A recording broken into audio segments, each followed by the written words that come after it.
মুখ্যমন্ত্ৰী ডাঙৰীয়াই লাগিব লাগিছিল কিহত তেখেতে লাগি আছে কিহত সকলো বস্তুতে হাত দিছে গতিকে গাহৰিত আপুনি অন্তত হাত নিদিব সকলো মানুহ মৰক অকল আপোনাৰ পেটটো ভৰক তেনেকে চিন্তা নকৰিব মামা শইকীয়া আৰু ভূঞা নামৰ দুজন ব্যক্তিয়ে 1,13,000কে এখন গাড়ীত সংগ্ৰহ কৰি আছে সিন্ডিকেটৰ নামত তেখেতলোকক যদি আমি দৃষ্টিগোচৰ কৰিব লাগে তাতকে কিন্তু লজ্জা বিষয় নহব শ্ৰেষ্ঠ মুখ্যমন্ত্ৰী ডাঙৰীয়াই বাদ দিলে জাতি মাটি ভেটিৰ কথা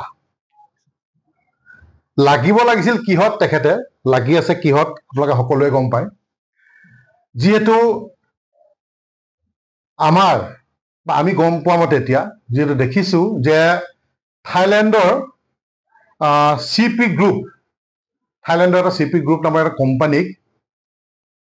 আমাৰ গাহৰি বজাৰখন দিব বিচাৰিছে গতিকে মামাক আপোনালোকৰ যোগেদি কৈছে মামা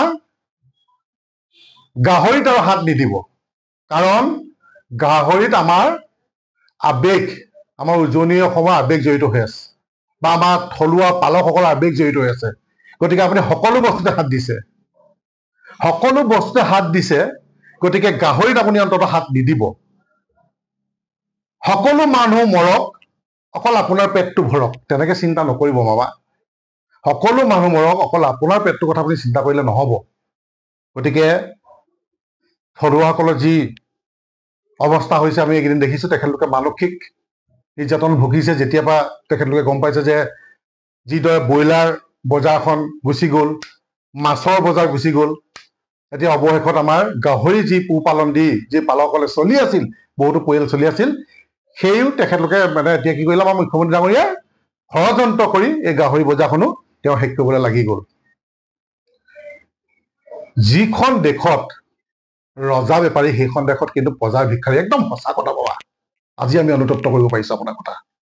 গতিকে আপোনাক আমি আহ্বান জনাইছো যে অতি শীঘ্ৰে আপুনি এই গাহৰি যি বেপাৰখন থাইল্যান্ডক দিয়া ব্যৱস্থা কৰিছে অতি শীঘ্ৰে বন্ধ কৰক নহলে কিন্তু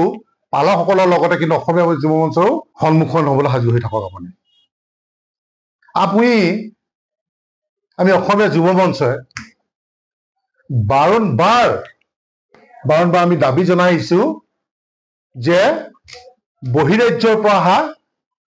গাহৰি সিন্ডিকেটটো বন্ধ হ'ব লাগে কিন্তু সেইটোত মুখ্যমন্ত্ৰীৰ মনোযোগ নাই কাৰণ তেখেত অকল সিন্ডিকেটত ব্যস্ত আমি অসমীয়া যুৱ মঞ্চই আজি বছৰ ধৰি মাত মাতি আহিছো এই সিন্ডিকেটৰ ওপৰত থাইল্যান্ড এই সিপি গ্ৰুপক যি আপুনি গাহৰি দিয়া সিদ্ধান্ত লৈছে এইটো বাতিল কৰক গাহৰিত কিন্তু আমাৰ আবেগ জড়িত হৈ আছে আপোনাৰ বাৰম্বাৰ আমি দাবী জনাই আছো যে আপুনি এই সিন্ডিকেট কাণ্ডাৰীৰ লগত যিসকল গাহৰি সিন্ডিকেট লগত জড়িত সেইসকলক বছৰ দুদিন ধৰি আমি মাত মাতি আহিছো কিন্তু আপোনাৰ কাণসাৰ নাই হাৰিয়ানা পঞ্জাৱ বিহাৰ যিখিনি গাহৰি আহে শ্ৰীৰামপুৰ বৰ্ডাৰলৈকে এজন দিলীপ সিং নামৰ এজন ব্যক্তি 1,30,000 এখন গাড়ীত লয় অসমৰ শ্ৰীৰামপুৰ বৰ্ডাৰৰ পৰা যেতিয়া অসমত প্ৰৱেশ কৰে শইকীয়া আৰু ভূঞা নামৰ দুজন ব্যক্তিয়ে 1,13,000কে এখন গাড়ীত সংগ্ৰহ কৰি আছে সিন্ডিকেটৰ নামত কিয় তেওঁলোকক গ্ৰেপ্তাৰ কৰিব পৰা নাই কিয় আপোনাক চিএম ভিজিলেন্স পঠিয়াব পৰা নাই গতিকে চিএম ভিজিলেন্স পঠিয়াওক অতি শীঘ্ৰে গ্ৰেপ্তাৰ কৰক অন্যথা আমি নিজে তাত গৈ চিএম ভিজিলেন্সক তাত আমি যদি উপস্থিত হয় কিন্তু আমি তেখেতলোকক যদি আমি দৃষ্টিগোচৰ কৰিব লাগে তাতকে কিন্তু লজ্জা বিষয় নহব অৱশেষত কিন্তু আমি সেইটো কৰিবলৈ বাধ্য হ'ম কাৰণ 2-3 বছৰৰ ভিতৰত গাহৰি বেপাৰী কেনেকৈ আৰোপ পঠিয়াব পাৰে কিয় আপুনি চিএম ভিজিলেন্স আপুনি পঠিওৱা নাই অকল থলুৱা পালকসকলক ভাতে মৰা চক্ৰান্তত লাগি আছে আপুনি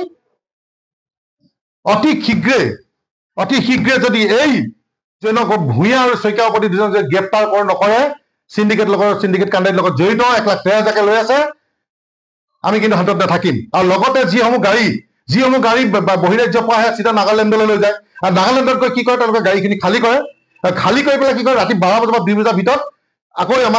আমাৰ অসমলৈ পঠিয়াই দিয়ে যিহেতু সেইখিনি গাহৰি আমাৰ অসমত তেওঁলোকে বিকিব নোৱাৰে অসমলৈ পঠিয়াই দিয়ে চৰাইদেউত যায় ডিব্ৰুগড়ত যায় আমাৰ তথ্য আছে ভিডিঅ' আছে তাত পুলিচ বহি থাকে কিন্তু পুলিচ নিমাত